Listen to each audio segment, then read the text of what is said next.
संयुक्त तत्वावधान में हम पिछले कई वर्षों से आज कविता नाम का एक आयोजन करते रहे। अभी तक उसके 25 सत्र हो चुके हैं और अभी तक उसमें 98 कवियों ने काव्य पाठ किया। तो हमने सोचा अब इसमें कुछ परिवर्तन करना चाहिए और परिवर्तन हम अब ये कर रहे हैं कि अब आज कविता उन कवियों पर केंद्रित होगी जो महत्वपूर्ण है लेकिन जिनको आजकल आम तौर पर हम याद नहीं करते। तो आज का सत्र सर्वेश्वर दयाल सक्सेना पर केंद्रित है। आप में से कुछ लोग जो संभवतः थोड़े बुजुर्ग हैं उनको याद होगा कि एक जमाने में जिन कवियों का बहुत वर्चस्व था, बड़ी लोकप्रियता थी, उनमें सर्वेश्वर दयाल सक्सेना थे और वो उस पीढ़ी के थे जिसमें रघुवीर सहाय, विजय देवनारायण शाही, धर्मवीर भारती, कुंवर नारायण, श्रीकांत वर्मा, मनोहर श्याम जोशी, ये सब, और इनमें से कई एक दूसरे के साथ काम भी करते थे, एक ही दिनमान में काम करते थे इत्यादि इत्यादि। उनका पहली बार उन पर ध्यान आकर्षित हुआ जब अज्ञे जी ने तीसरा सप्तक में उनकी कविताएं ली। तीसरा सप्तक उस समय यानी वो आखिरी सप्तक था जिसने ध्यान आकर्षण किया।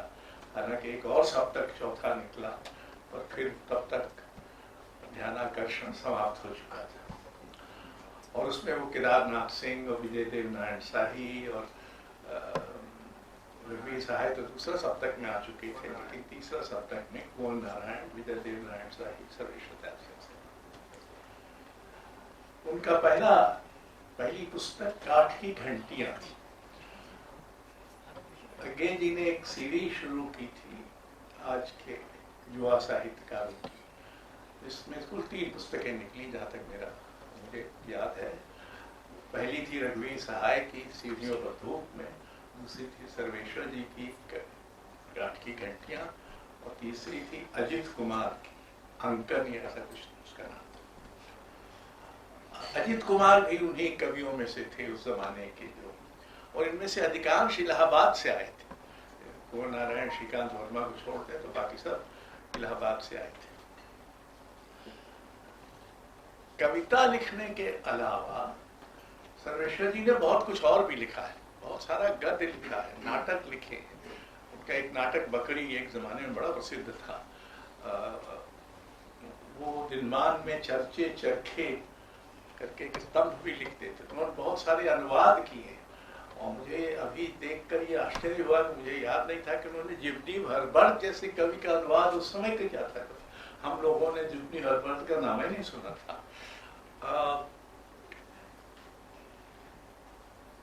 उन्होंने कविताओं पर, कविता संग्रहों पर टिप्पणियां भी की हैं, समीक्षा भी की है। मेरे पहले कविता संग्रह पर उनकी एक तल्ख सी टिप्पणी मुझे याद है, क्योंकि उस समय मैं बहुत आहत अनुभव किया था। हालांकि इतनी बुरी तो नहीं थी। और दिलचस्प ये था कि उन्होंने मैथिली शरण गुप्त, सियाराम शरण गुप्त, दिनकर, भगवती चरण वर्मा, बच्चन, फिर बाद के कवि रघुवीर सहाय, विजय देवनारायण शाही, श्रीकांत वर्मा इत्यादि इत्यादि सबकी कविताओं पर कुछ न कुछ लिखा है। और मेरा सबसे बड़ा आश्चर्य आज ये था, उन्होंने मेरे कवि मित्र जितेंद्र कुमार पर एक छोटी टिप्पणी लिखी है जो संभवतः एकमात्र टिप्पणी है जिसमें उस कवि की प्रशंसा ही है। वो बहुत कम ऐसे टिप्पणियां लिखी होंगी जिसमें उन्होंने इतने मुक्त भाव से किसी कवि की प्रशंसा की। उन्होंने जब शुरुआत की थी तो एक तरह की कस्बाई भाव प्रवणता थी। इसका एक रूप तो प्रकट हुआ कुआनो नदी नाम की उनकी लंबी कविता और कविता संग्रह में, पर उनकी आरंभिक चुपाई मारो दुल्हन मारा जाए कौआ, और किसके बल पर कहलाती शहजादी, काहे के गांधी जी के चेला के, बड़ा आकार नहीं तो मारे जाते अबहेला के, मैं भूल रहा हूँ कुछ शब्द। तो बहरहाल तो उससे उन्होंने शुरुआत की, लेकिन अंत की कविताओं में अंत तक आते आते एक बड़ी वाम पक्षीय बौद्धिक प्रखरता उनमें आई। कुआनो नदी से शुरू करके फिर वो दिल्ली की कविताएं लिखी उन्होंने, हालांकि दिल्ली में भी वो कुआनो नदी ही ले आए थे, पर उन्होंने भेड़िया और बाघ इत्यादि बहुत सारी कविताएं लिखी। और उनकी कविता में आरंभिक दौर में जो बिंबात्मकता थी वो धीरे धीरे अंत तक आते आते एक तरह की सपाट बयानी में बदल गई, उसके जो भी कारण रहे। पर उन्होंने खुद अपनी कविता के बारे में बहुत कम कहा है, लेकिन एक जो कहा है वो दिलचस्प है, मैं उसको पढ़ता हूं। मैं जानता हूं कि कविता से समाज नहीं बदला जा सकता, जिससे बदला जा सकता है वो क्षमता मुझ में नहीं है। फिर मैं क्या करूं? चुप रहूं, उसे खुश करने का नाटक करूं, भड़ैती करूं? वह मेरे मान का नहीं होना चाहिए, मन का नहीं शायद। पर सच तो यह है कि मैं कविता लिखकर केवल अपना होना प्रमाणित करता हूं। मैं ये मानता हूं कि हम जिस समाज में हैं, जिस दुनिया में है, वहां हमें अपना होना प्रमाणित करना है। बांग्लादेश, वियतनाम, अपने देश की हिंसा, सब पर कविता लिखकर मैं सिवा अपना होना सिद्ध करने के और कुछ नहीं करता। अब अगर आप इसके कुछ शब्द फिर से सुने, फिर मैं क्या करूं? चुप रहूं, उसे खुश करने का नाटक करूं, भड़ैती करूं?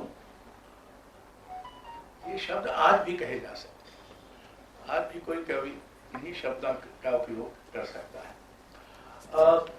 ये दिलचस्प है कि अपने आखिरी दिनों में मेरा मतलब अपने उत्तर काल में अगे जी का ये भाग्य था कि वो सब लोग जो उनके निकट थे उनसे दूर होते गए। इनमें रघुवीर साहब भी थे, जिनमें सर्वेश्वर दास सक्सेना भी थे। लेकिन सर्वेश्वर जी की फाइल में अज्ञे जी का एक अप्रकाशित निबंध मिला जो उनकी रचनावली में संकलित है, यानी सर्वेश्वर जी की रचनावली। और उसमें उन्होंने लिखा है कि समकालीन सत्य और यथार्थ को जो नए कवि सफल और सबल हाथों से पकड़ सके हैं, जो सच्चे अर्थ में समकालीन जीवन से संपृक्त हैं, उनमें सर्वेश्वर जी का विशेष स्थान है। और आगे फिर और व्याख्या की। तो सर्वेश्वर जी उस जमाने में, और उनकी कविताओं के कई ऐसे पाठ आज किए जा सकते हैं, इसमें आपको लगेगा कि ये आज के बारे में है। मसलन उनकी एक कविता है गोबरैले। ये क्या हुआ, देखते देखते चारों तरफ गोबरैले छा गए। ऐसे गोबर की महिमा तो आजकल वैसे भी गाई जा रही है, और उसमें अनेक वैज्ञानिक सुफल से निकलते बताए जा रहे हैं। पर बहरहाल उस समय तो इतना गोबर की महिमा नहीं हुई थी, फिर भी गोबरेले तो थे ही। ये क्या हुआ, देखते देखते चारों तरफ गोबरेले छा गए। गोबरेले काली चमकदार पीठ लिए गंदगी से अपनी अपनी दुनिया रचते ढकेलते आगे बढ़ रहे हैं, कितने आत्मविश्वास के साथ। जितनी विष्ठा उतनी निष्ठा। ये तुक मिलाने का काम उस पीढ़ी के कई कवियों ने किया था। मसलन श्रीकांत वर्मा की कविता होती थी जिसमें था कि गली से पूंछ हिलाकर आता हुआ एक कुत्ता एक टाइपराइटर पृथ्वी पर रोज रोज छापता है, दिल्ली, बंबई, कलकत्ता। अब कुत्ते और कलकत्ते की तुक मिलाना या यहाँ विष्ठा और निष्ठा की तुक मिलाना, ये याद दिलाने के लिए काफी है कि आज के जो बहुत दुस्साहसिक युवा हैं, उनसे कहीं बड़ा दुस्साहस पहले हो चुका है और सार्थक और सफल हो चुका है। हम उसको भूल गए हैं, तो हमको लगता है कि हम ही इतिहास में पहली बार आए हैं। उनकी एक कविता है नक्शा। एक बच्चा नक्शा बनाता है, तुम जानते हो वो कहाँ जाता है? एक बच्चा नक्शे में रंग भरता है, तुम जानते हो वो कहाँ गया? एक बच्चा नक्शा फाड़ देता है, तुम जानते हो वो कहाँ पहुंचा? यदि तुम जानते होते तो चुप नहीं बैठते इस तरह। और इन दिनों उनकी एक कविता का अंश कुछ इसको आज कहते हैं वायरल हो रहा है, जिसमें यदि तुम्हारे घर के एक कमरे में आग लगी हो तो क्या तुम दूसरे कमरे में सो सकते हो? यदि तुम्हारे घर के एक कमरे में लाश पड़ी हो तो क्या तुम दूसरे कमरे में गा सकते हो? यदि तुम्हारे घर के एक कमरे में लाशें सड़ रही हों तो क्या तुम दूसरे कमरे में प्रार्थना कर सकते हो? यदि हां, तो मुझे तुमसे कुछ नहीं कहना है। आप याद करें कि कोरोना के दौरान हमने ऐसा दिखा है, भेड़िया गुर्राता है। जैसे गुबरैले तब आए थे और अब भी लगातार आए जा रहे हैं, वैसे ही भेड़िए तब भी थे और अब भी हैं। अब भी भेड़िया गुर्राता है। भेड़िया गुर्राता है, तुम मशाल जलाओ। उसमें और तुम में यही बुनियादी फर्क है। भेड़िया मशाल नहीं जला सकता। अब तुम मशाल उठा भेड़िए के करीब जाओ, भेड़िया भागेगा। करोड़ों हाथों में मशाल लेकर एक एक झाड़ी की ओर बढ़ो, सब भेड़िए भागेंगे। फिर उन्हें जंगल के बाहर निकाल बर्फ में छोड़ दो। भूखे भेड़िए आपस में गुर्राएंगे, एक दूसरे को चीत खाएंगे। भेड़िए मर चुके होंगे और तुम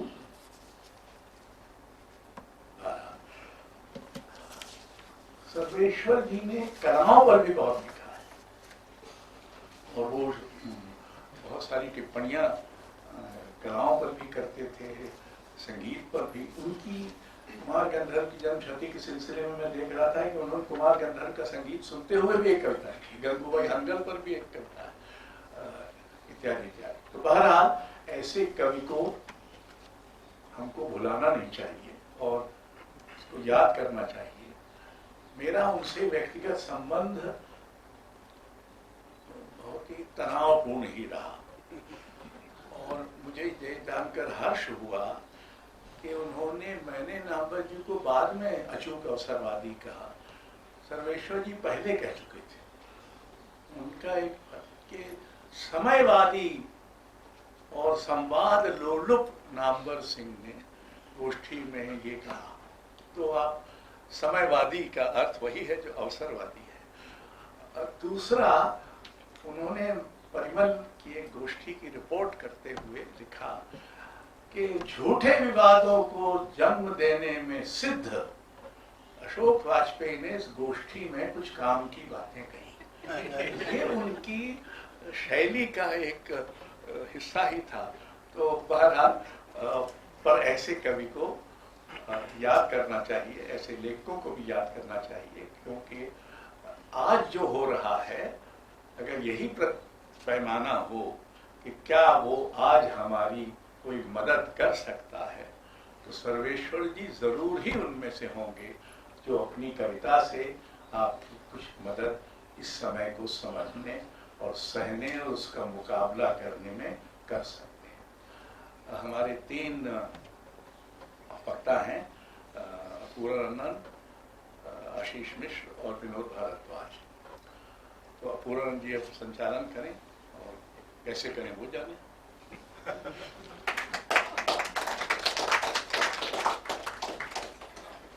कम से कम रजा फाउंडेशन की गोष्ठियों में संचालन में संचालक एक आरंभिक वक्तव्य नहीं देता है और फिर जो वक्ता हैं उनका संक्षेपण प्रस्तुत नहीं करता है या उनकी व्याख्या नहीं करता है। इसलिए मैं आमंत्रित कर रहा हूं श्री आशीष मिश्र को कि वे आए और सर्वेश्वर दयाल सक्सेना पर अपना वक्तव्य दें। श्री आशीष मिश्र।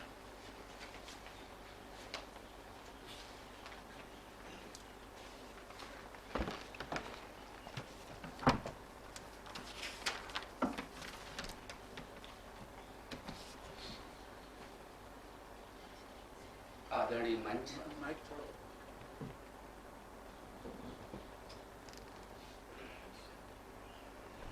आदरणीय मंच और मित्रों, सबसे पहले मैं रजा फाउंडेशन के प्रति अपना आभार व्यक्त करना चाहता हूं कि उन्होंने उसके जरिए हमें सर्वेश्वर को एक बार मुकम्मल पढ़ने का मौका मिला। ये अवसर न मिलता तो मैं शायद उनके इतने संग्रह 7-8 संग्रह पढ़ नहीं पाता। और सर्वेश्वर से पहले हिंदी और हिंदीतर ढेर सारे कवियों को मैंने पढ़ा, जाना, ढेर सारे कलाकारों को, पेंटर्स को जाना। उसमें रजा फाउंडेशन की बहुत बड़ी भूमिका है। बल्कि वो पिछले एक दशक में मैं अपने बारे में और अपने ढेर सारे युवा मित्रों के बारे में, अपनी पीढ़ी के बारे में सोचता हूँ तो मुझे लगता है कि हम लोगों का संस्कार रजा फाउंडेशन ने किया है। तो मैं शुक्रगुजार हूँ रजा फाउंडेशन का।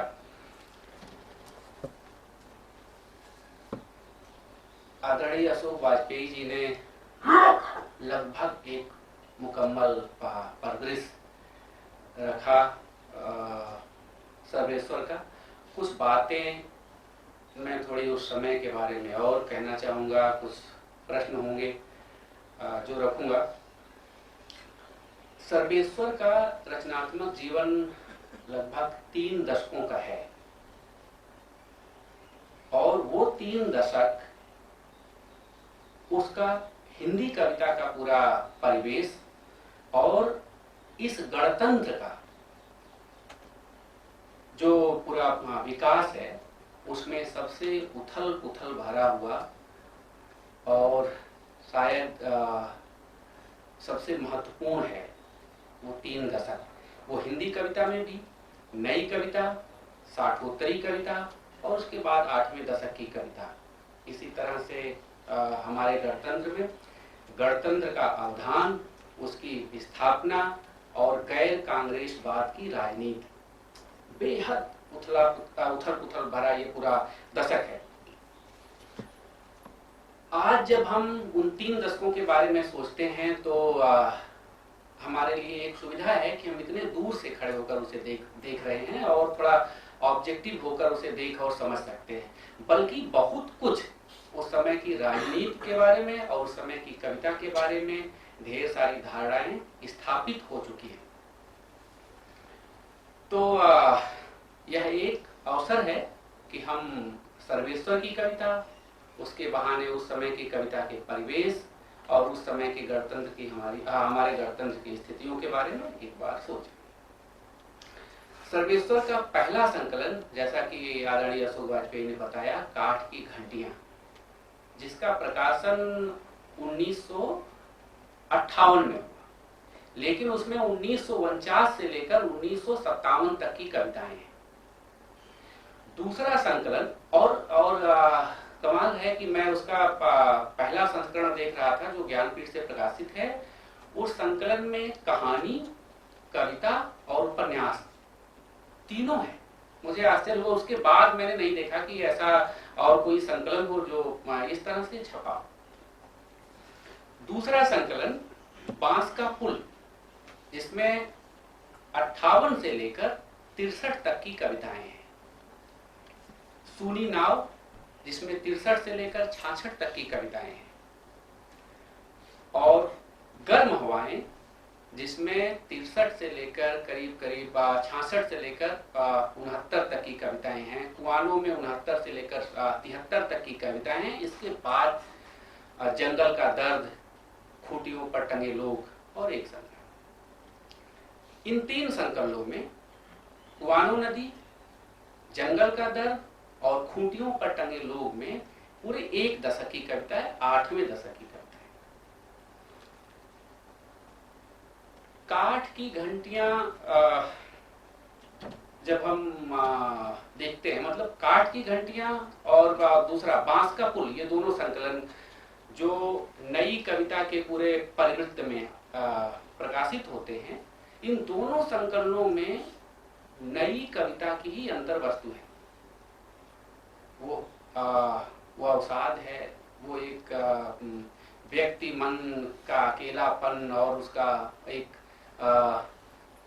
मर्दित अहम है, जो कभी विद्रोह करता है, कभी सौंदर्य की आकांक्षा है, कभी प्रेम की आकांक्षा है, और ये सारी चीजें एक प्रगीतात्मक शिल्प में व्यक्त हो रही हैं।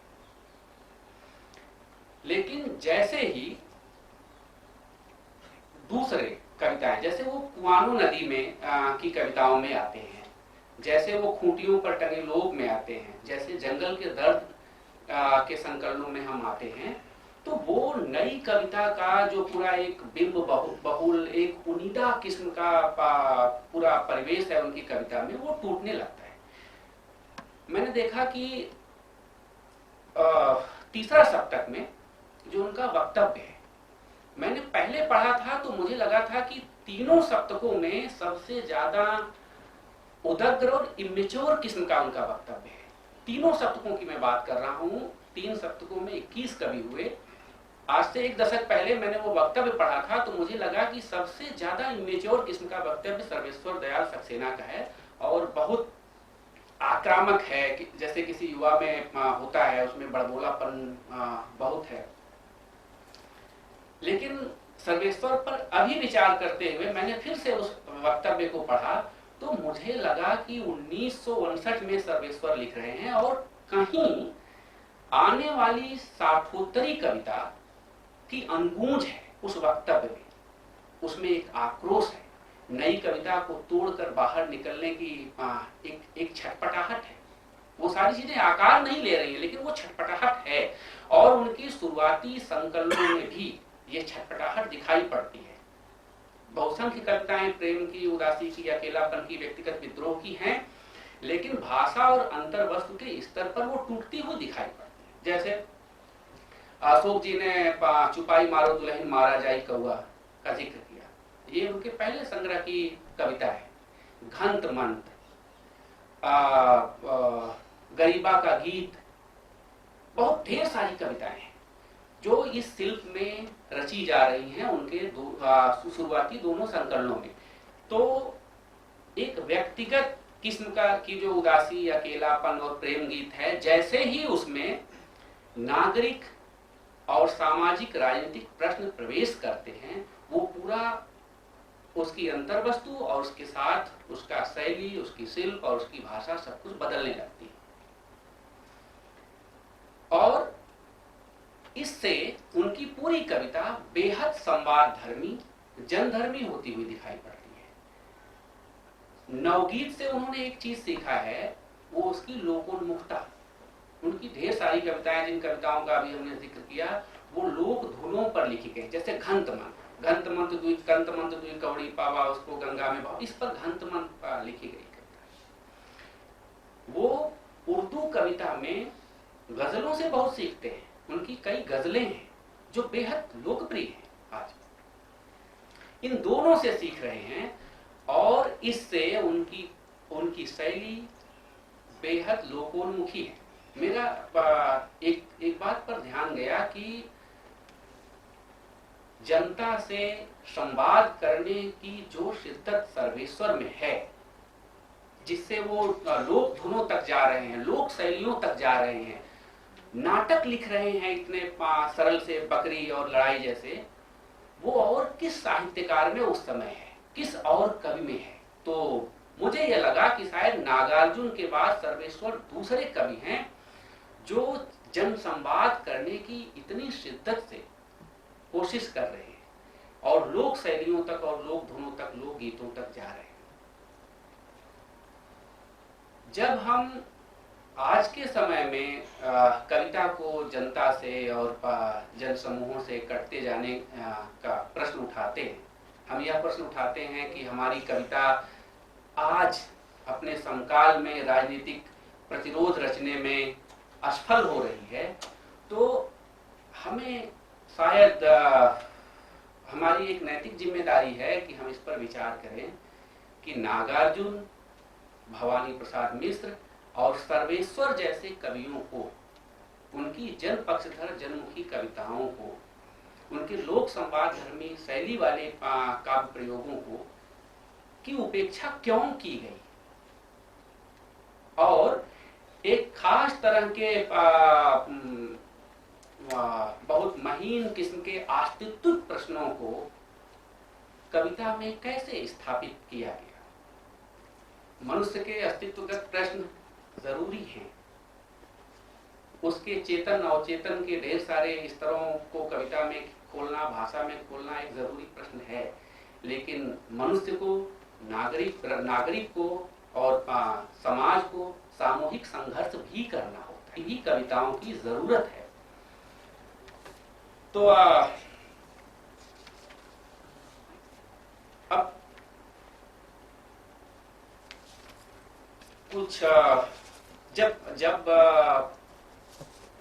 मैं यह कह रहा हूं कि सर्वेश्वर में जन संवाद करने की सबसे ज्यादा कोशिश है नागार्जुन के बाद, और जो उनके तीनों संग्रहों में दिखाई पड़ता है सबसे ज्यादा, चाहे वो कुआनो नदी हो, चाहे खूंटियों पर टंगे लोग हो, या जंगल का दर्द हो, तो सिर्फ वही नहीं है बल्कि उनमें ढेर सारी प्रेम की कविताएं हैं, बहुत सुंदर कविताएं हैं, उनमें गहरी सौंदर्य आकांक्षा है, प्रकृति से संबंधित बहुत खूबसूरत कविताएं हैं, बाल कविताएं उन्होंने लिखी ही हैं।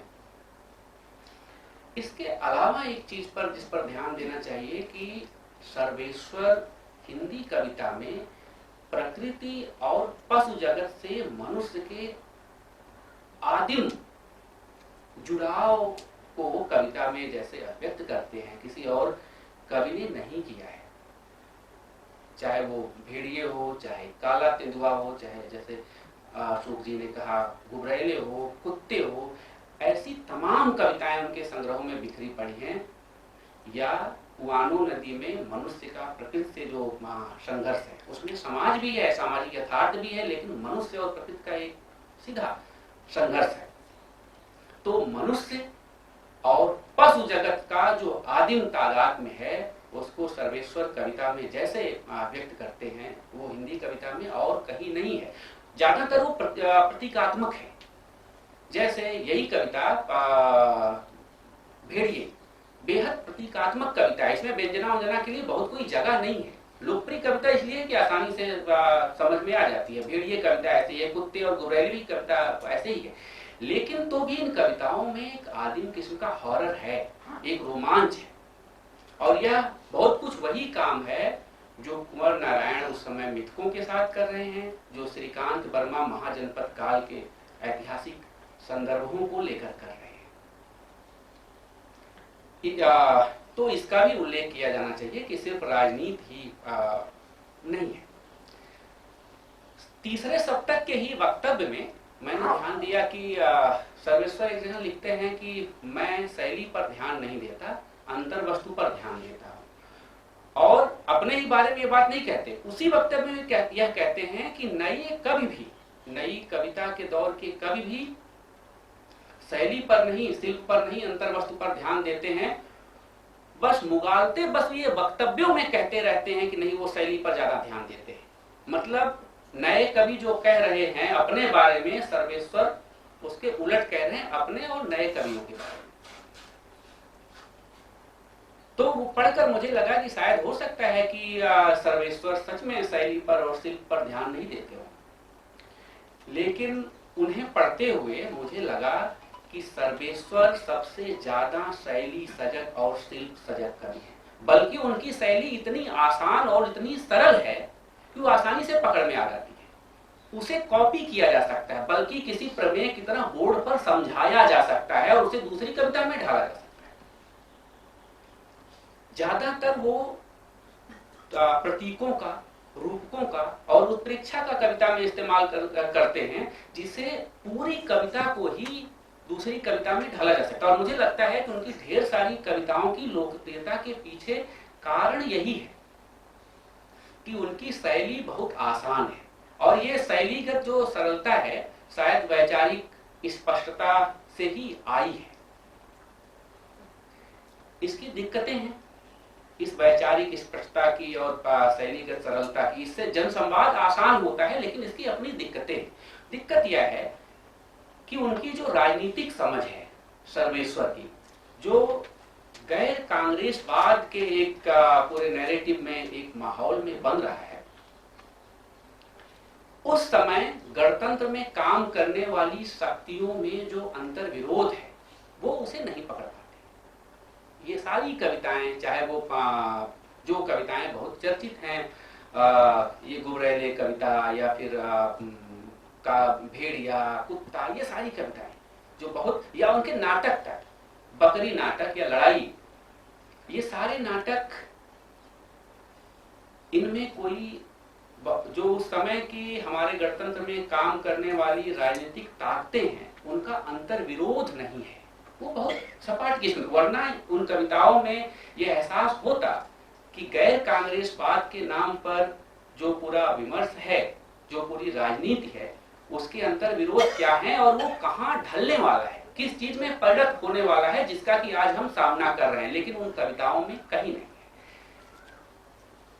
लेकिन बाद के संकलनों में कुछ तीसरे तरह की कविताएं हैं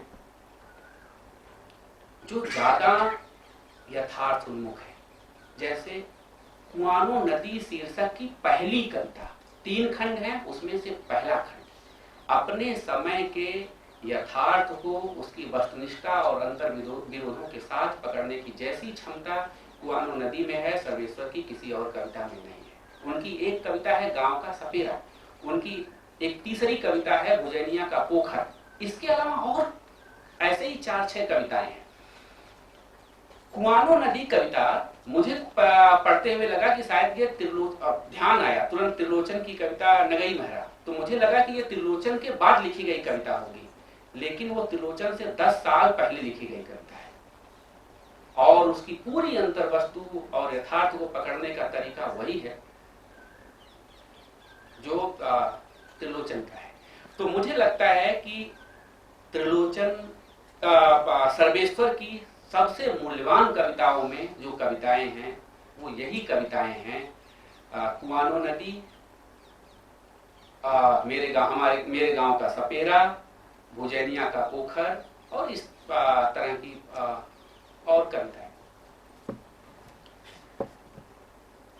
अब सर्वेश्वर पर जब विचार करते हैं तो मुझे लगता है कि उनके समकालीन कवियों को बिना उसके साथ देखे उस पर विचार नहीं किया सकता। मैं पढ़ रहा था तो मैंने ध्यान दिया कि सप्तक के उनके और 3 सहयोगी वरिष्ठ कवि हैं,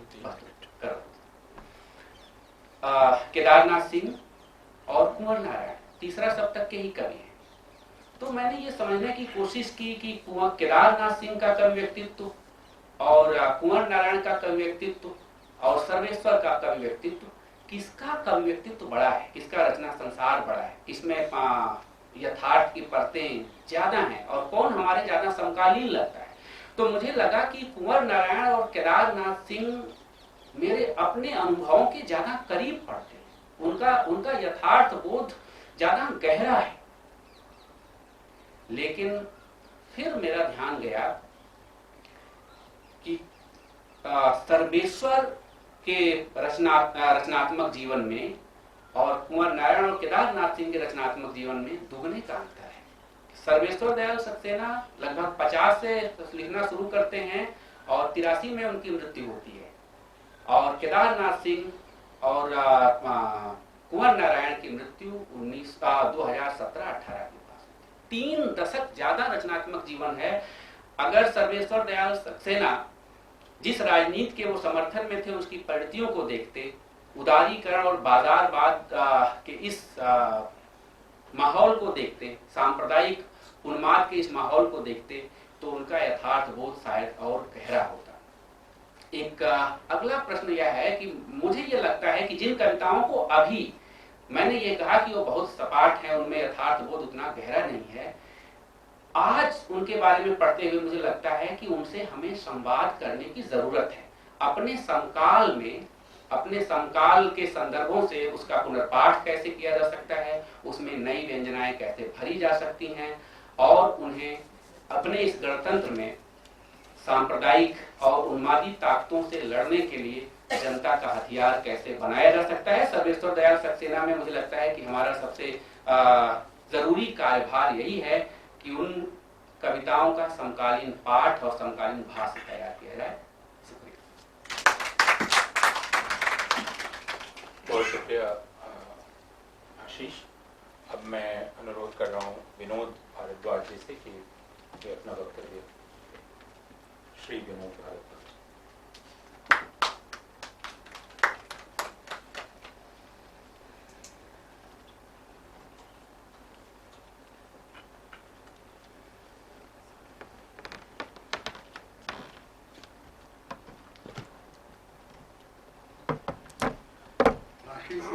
की काफी बातें कह दी हैं और अशोक जी ने भी सही कहा कि सर्वेश्वर जी को भुलाना नहीं चाहिए, लेकिन मेरे और अशोक जी के सर्वेश्वर जी का अनुभव काफी मिलते जुलते भी हैं, क्योंकि मैंने उनके साथ 10 साल काम किया है।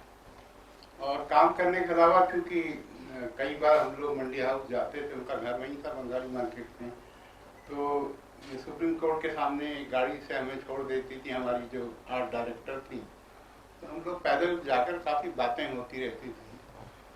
लेकिन कवि के रूप में मुझे रघुवीर सहाय, क्योंकि हमारी जो पीढ़ी थी उनको रघुवीर सहाय की कविता अपने नजदीक बहुत फर्क था।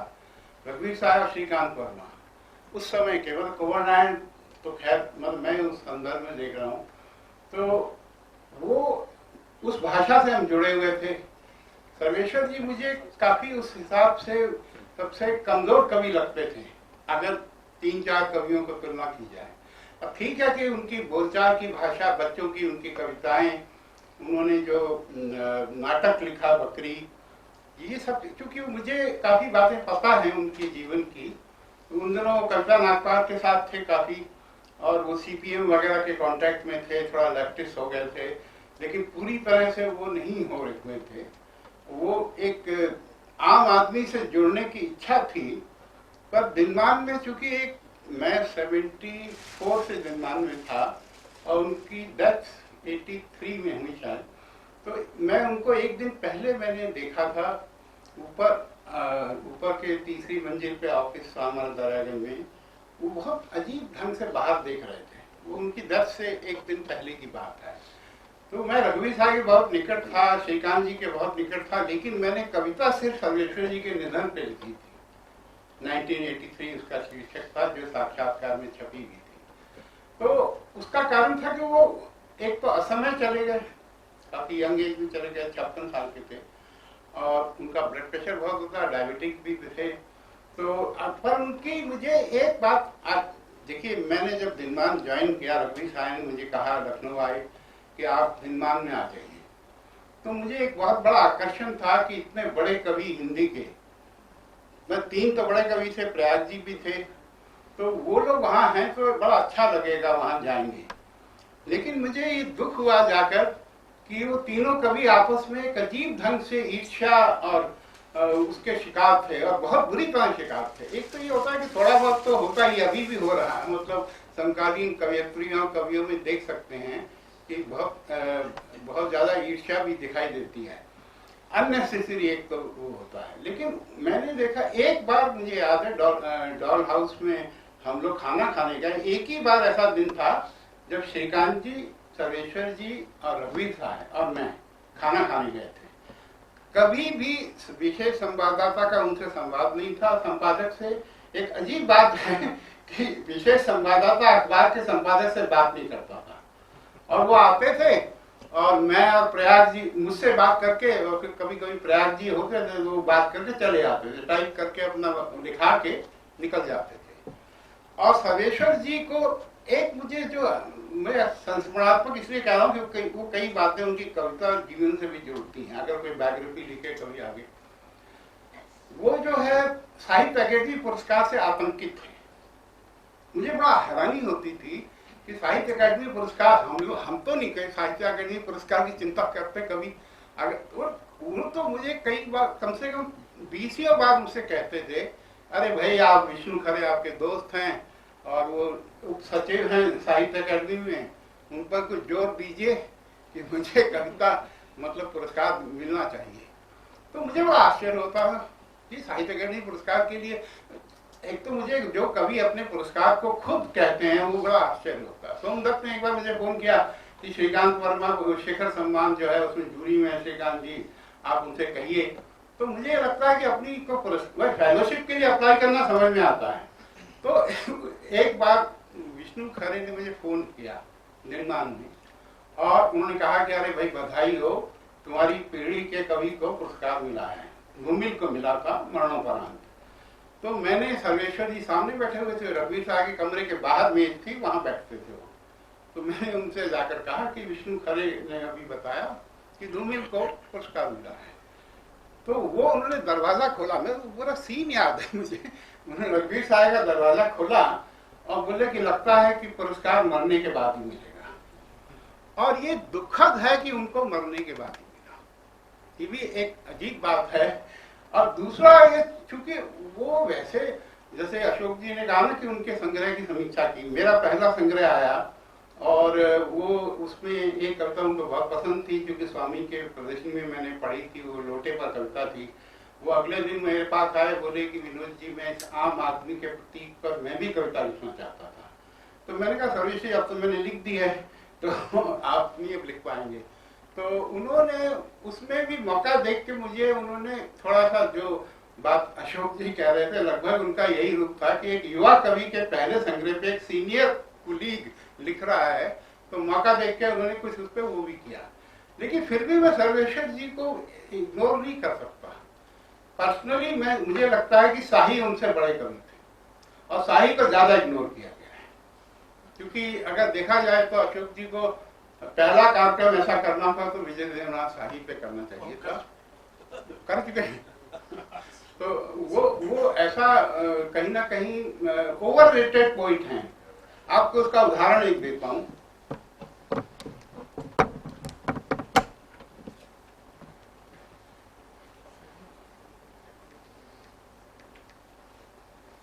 ये इनकी कविता है पोस्टमार्टम की रिपोर्ट, छोटी सी कविता है।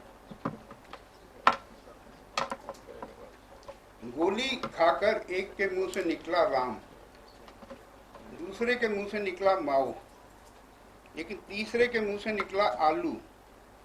पोस्टमार्टम की रिपोर्ट है कि पहले दो के पेट भरे हुए थे। तो देखने में ये बहुत मतलब लगता है कि जैसे वो है, लेकिन बहुत साधारण कविता है।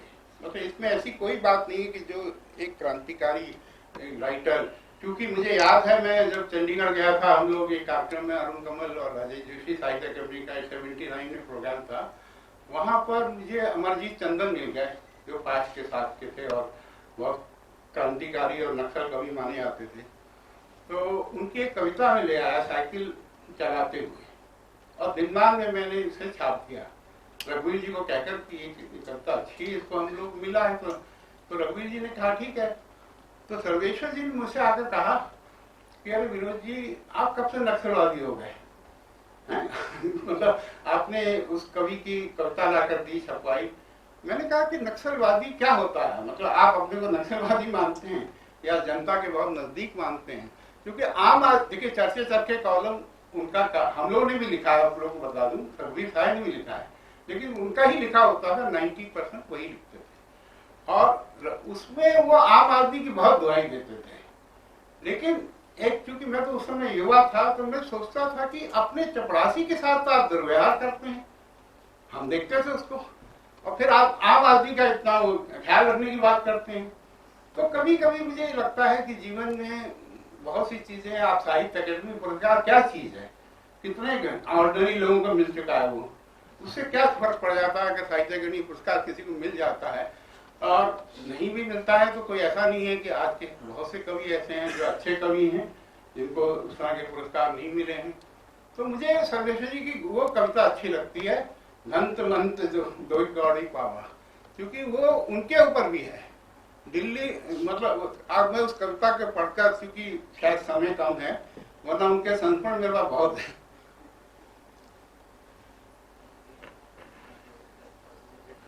एक तो उनकी स्वामी के चिड़िया को लेकर उन्होंने छोटी सी कविता लिखी थी जो अच्छी थी। उनके 53rd बर्थडे पे स्वामी की एग्जीबिशन में वो कविता पढ़ी गई थी। चित्रकार जगदीश स्वामीनाथन के प्रति स्नेह और श्रद्धा के साथ जितनी रंगीन चिड़िया थी मुझ में सब उड़ गईं, जाने किन तरुओं गिरी शिखरों से जुड़ गईं। सुना नहीं हूं मैं फिर भी वो चितेरे, राग बन करके सचमुच में ही निचुड़ गईं। एक ये जो इनकी कविता है जो मुझे काफी पसंद रही है, धंत मंत दुई कौड़ी पावा, कौड़ी लैके दिल्ली आवा, दिल्ली हमका चाकर कीन, दिल दिमाग भूसा भर दीन। भूसा ले हम शेर बनाया, ओसे एक दुकान चलावा, देख दुकान सब किहिन प्रणाम, नेता बनेन कमाएन नाम। नाम देह संसद में सीट, ओ पर बैठ के कीना बीट, बीट देख छाई खुशहाली, जनता हंसेसी बजाई ताली, ताली से ऐसी मती फिरी, पुरानी दीवार उठी नई दीवार गिरी। तो इस तरह की कविताओं में वो मुझे ज्यादा लगता है कि अपने, क्योंकि वो जैसा इन्होंने कहा भी कि लोग जीवन से जुड़े थे, इसमें कुछ शक्ति थी। उन्हें नागार्जुन की परंपरा में कहा जा सकता है, लेकिन नागार्जुन उनसे बड़े कवि थे कहीं ज्यादा। तो परंपरा में है, लेकिन मेरा ख्याल है कि हमें थोड़ा सा एक तो इमोशनल होकर नहीं चीजों को देखना चाहिए। उनको एक उस समय के वो बहुत चर्चित कवि भी थे, ऐसा नहीं था कि उन्हें इग्नोर किया गया था। साहित्य अकेडमी पुरस्कार को काफी मैनेज भी होता था। ये तो ओपन, विष्णु करे तो ओपनली कहा करते थे कि मैंने और अशोक ने मिल करके शमशेर को साहित्य अकेडमी पुरस्कार दिलाया था, प्लान करके। तो कुछ बुरा नहीं है, अच्छी चीज का आप प्लान करेंगे तो कोई एतराज करेगा, लेकिन अगर आप खराब चीज के लिए प्लान करेंगे तो आप सब एतराज करेंगे। धन्यवाद।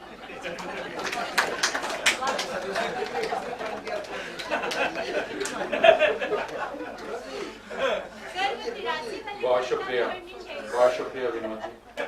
83 वाली कविता पढ़नी चाहिए थी आपको, जो आपने लिखी थी।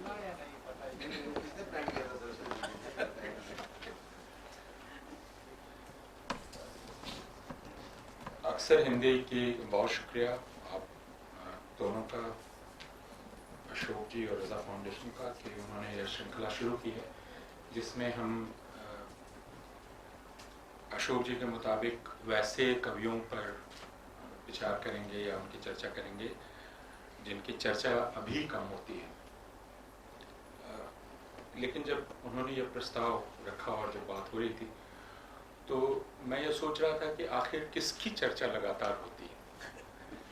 और ये शायद कवि और लेखक की नियति है कि वह आलमीरा में रहता है और कभी कोई हाथ उसे निकालता है जब उसे उसकी ज़रूरत महसूस हो। जैसे मैं सबसे ज़्यादा जिस कवि को निकालता हूँ, जिस संकलन को, जिसके चलते हुआ अब उसकी जिल्द हिल गई है, वह है विजय देव नारायण साई। क्योंकि मुझे विजय देव नारायण साई सबसे ज़्यादा मदद करते हैं जब आप एक संशय से गुजर रहे हों, जब बेचैनी हो रही हो उसका सामना करने, उतना मुक्तिबोध नहीं। लेकिन कई बार मुझे श्रीकांत वर्मा का संकलन निकालने की ज़रूरत पड़ती है।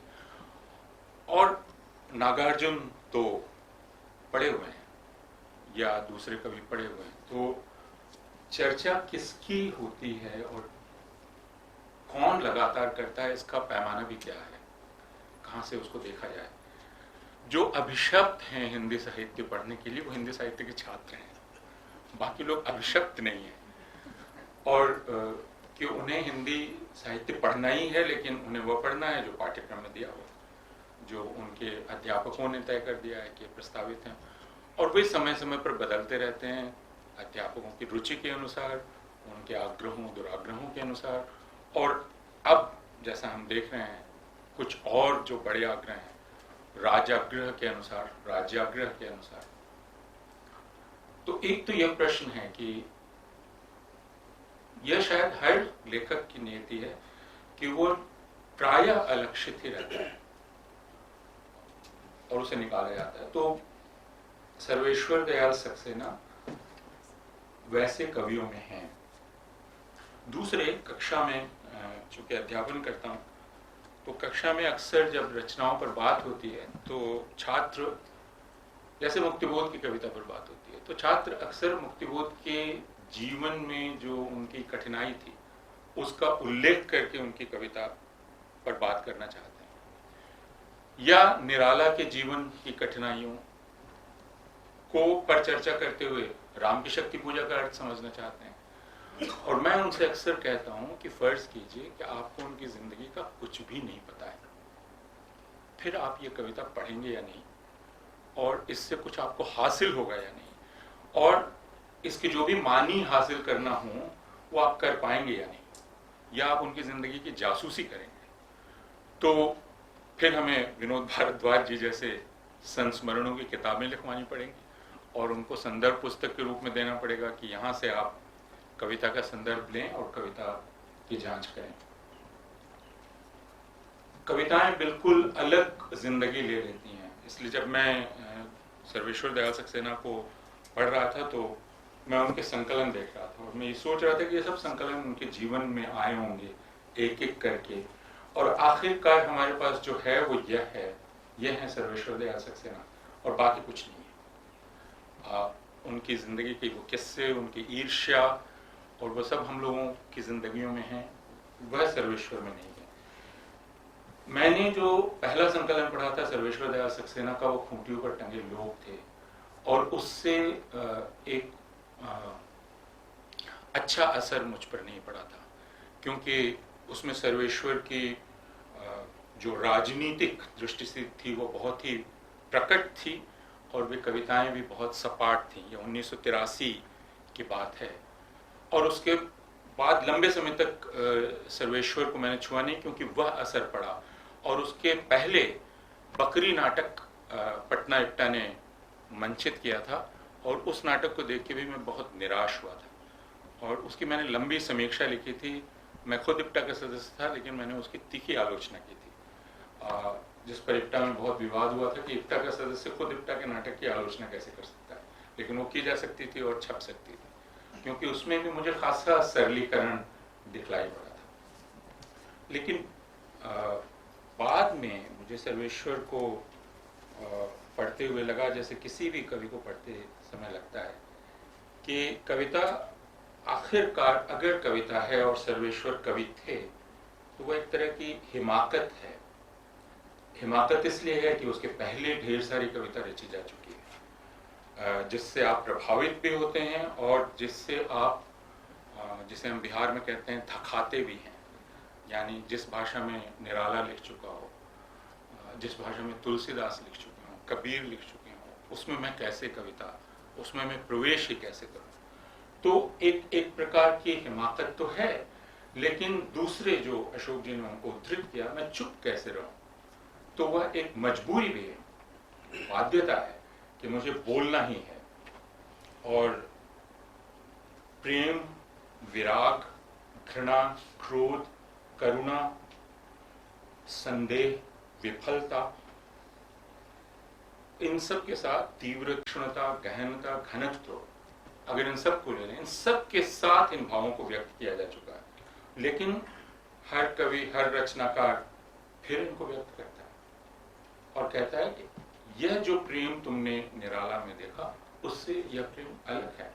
मतलब एक वक्त अज्ञेय ने लिख कर कहा कि मैं अलग कर रहा हूं, लेकिन बहुत सारे लोग बिना लिखे बतलाते हैं जब आप उनकी कविता को पढ़ते हैं कि वह प्रेम वह नहीं है जो तुमने निराला में पढ़ा था, या वह नहीं है जो तुमने जयशंकर प्रसाद में पढ़ा था या मैथिली शरण गुप्त के साकेत में पढ़ा था, उससे कतई भिन्न है। और किसी भी कवि की, और सर्वेश्वर दयाल सक्सेना की भी सार्थकता इसमें है कि वह हमारी ऐन्द्रिक और अन्य संवेदनाओं में कुछ नए पोर खोलती है कि नहीं। जैसे हमारे शरीर में जो बहुत सारे पोर हैं, जिससे अगर वो बंद हों तो हमें महसूस नहीं होगी ये पूरी प्रकृति, तो क्या वो कुछ नए पोर वह कविता खोलती है या नहीं, जिससे हम इस ब्रह्मांड को, इस संसार को, अपने समाज को और खुद अपने आप को नए ढंग से महसूस कर सकें और देख सकें। आशीष कह रहे थे जब उन्होंने सामाजिकता की बात की और वैयक्तिकता की बात की, तो मुझे रघुवीर सहाय की एक कविता याद आ गई, जो उस रूप में पूरी कविता मुझे याद नहीं है, लेकिन उसका आशय कुछ इस प्रकार का है कि मैंने तो एक ही कविता में सब कुछ लिखा था, राष्ट्र भी लिखा था, अपने आप को भी लिखा था, चिड़िया भी लिखी थी। आप अलग अलग करते हैं, कहते हैं कि ये राष्ट्र की कविता है, यह आत्म की कविता है और यह समाज की कविता है, जबकि मैंने एक ही साथ करना चाहा था। या आप कर रहे हैं जो खाने बांट देते हैं। तो जो खासियत मुझे दिखलाई पड़ी, और किसी कवि पर या रचनाकार पर विचार करने का यह तरीका स्वागत योग्य नहीं है कि उसकी सबसे कमजोर रचनाओं को चुना जाए। अगर हम उस पर विचार करना चाहते हैं, जो कार्ल मार्क्स ने कहा विरोधी विचारधारा के बारे में, कि आप उसके सबसे मजबूत दुर्ग पर हमला करें और वहां जीत हासिल करें, तो वह तो जीत हार का है। लेकिन किसी भी रचनाकार पर विचार करना उसकी श्रेष्ठतम रचनाओं के जरिए ही उस पर विचार हो सकता है, उसकी सबसे कमजोर रचनाओं के जरिए नहीं। सबसे कम, और हर कवि जो लिखता है या लिखती है और प्रकाशित करता है या करती है, तो उसके कारखाने में बहुत कुछ होता है। जब वो कविता रचता रहता है, बनाता रहता है, तो बहुत कुछ होता है, वो प्रकाशित भी करता है। इसलिए कि जो श्रम वह कर रहा है, वह श्रम दृश्य भी हो कि वह श्रम क्या है। अंततः कविता श्रम है, मेहनत है। वह एक शिल्प बना रहा है, वह कैसे बन रहा है यह भी वह पाठक को बतलाना चाहता है। बहुत सारे रचनाकार उसे नहीं बतलाना चाहते हैं, तो वे अपने वर्कशॉप में आपको घुसने नहीं देंगे कि वर्कशॉप है। रचनावलियों की दिक्कत यह है कि वो फिर वर्कशॉप को खंगाल लेती हैं, वर्कशॉप को खंगाल के सामने रख देती हैं, तो जो रचनाकार सामने नहीं लाना चाहता था वह सामने आ जाता है। तो मेरा निवेदन सिर्फ यह है कि सर्वेश्वर में सपाटता है, और सर्वेश्वर की वैसी कविताएं हैं जिनमें से एक विनोद जी ने उद्धृत की, और वह सिर्फ सपाट होने की वजह से कमजोर नहीं है, बल्कि अपनी राजनीति की वजह से भी कमजोर है, उनमें समझ भी कमजोर है।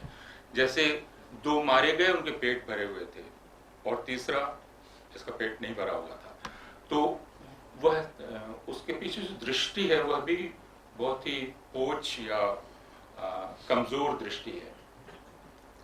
जो अक्सर बुद्धिजीवियों के बारे में कहा जाता है कि ये आर्म चेयर इंटेलेक्चुअल्स हैं, और उनकी भर्त्सना की जाती है कि चूंकि वो बोझा नहीं उठा रहे हैं, तो फिर उनको बात करने का कोई हक भी नहीं है।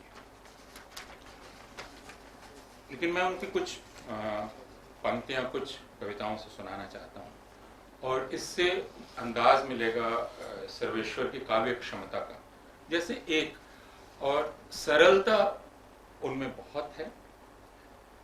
आशीष की वो बात सही है कि कई जगह शिल्प ऐसा है जिसको आप पैटर्न की तरह देख सकते हैं। आप ये भी देख सकते हैं कि सर्वेश्वर दरअसल कविता बना रहे हैं, एक बिंब रच रहे हैं, और उसका एक नियम है जिससे वो कर रहे हैं। पहले ये रखो, फिर वो रखो, फिर वो रखो, और फिर उसको मिलाना चाहते हैं अंत में जाकर, जिससे पूरी कविता गड़बड़ हो जाती है। क्योंकि कविता की एक विशेषता मुझे ये लगती है कि वह कहीं एक पेंच डाल दे, हर चीज को खोल ना दे पूरी तरह से। लेकिन ये पंक्तियां देखिए, गिलास को औंधा रख देने से गिलास की क्षमता नष्ट नहीं होगी। यह एक स्थिति है, नियति नहीं। स्थिति आसानी से बदली जा सकती है, केवल थोड़ी सी हरकत जरूरी है। संकल्प से पहले समझने की बात है और ज़रूरत को साफ साफ पहचानने की। ये बहुत वक्तव्य परकता इसमें है, लेकिन कविता है। और उसी तरह दूसरी तीमारदारी शीर्षक कविता। अर्थ बड़ा है सामर्थ्य से, कगार पर पेड़ का खड़ा होना भी बहुत है। भूकंप नापने के यंत्र पीठ पर लादे खंडहरों में घूमता रह जाता है विवेक, जबकि दिल की गहराइयों में बेबुनियाद चीजों की एक बस्ती खड़ी हो जाती है, ईश्वर और आदमी की तीमारदारी के लिए। यह उनकी दूसरी कविता है। या इस कविता को देखिए। बिखरे पीले पत्तों पर पगचाप, निरुद्देश्य एकांत की भी इस जंगल के दर्द को हल्का कर देती है। जंगल के दर्द शीर्षक से। पेड़ों को और ऊंचा होने दो, रोशनी को और झीना, तुम अपने को पालोगे। यह कुछ नहीं है सिवाय इस एहसास के कि हमारी एक धड़कन, जो कि इस जंगल की धड़कन में इस कदर लय हो गई है कि उसे अलग से सुनना बेसुरा होना है। या रात, खुद को एक नए सिरे से तराशना मुझे शुरू करना है। और यह एक द्वंद्व शुरू से सर्वेश्वर में है, जो अंत तक चलता है, जिसमें अपने आप को और समाज को और दर्शन और विचारधारा, इन सब पर वो साथ साथ विचार करते चले आते हैं। अब जैसे उनकी एक कविता है जो नए वर्ष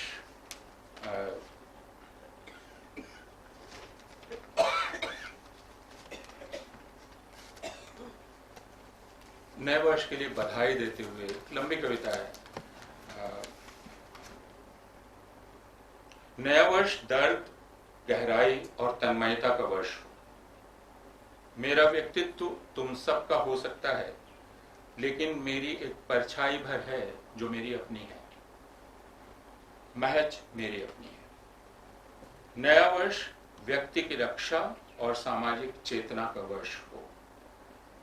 नया वर्ष आत्मविश्लेषण और आम जागरूकता का वर्ष हो। और कुछ दिन पहले अशोक जी जब हमारे छात्रों से बात कर रहे थे तो उन्होंने पोलिश कवि, देखिए मैं नाम भूल रहा हूँ, उनको उद्धृत किया और कहा कि कविता में कई बार निबंधात्मकता भी आती है।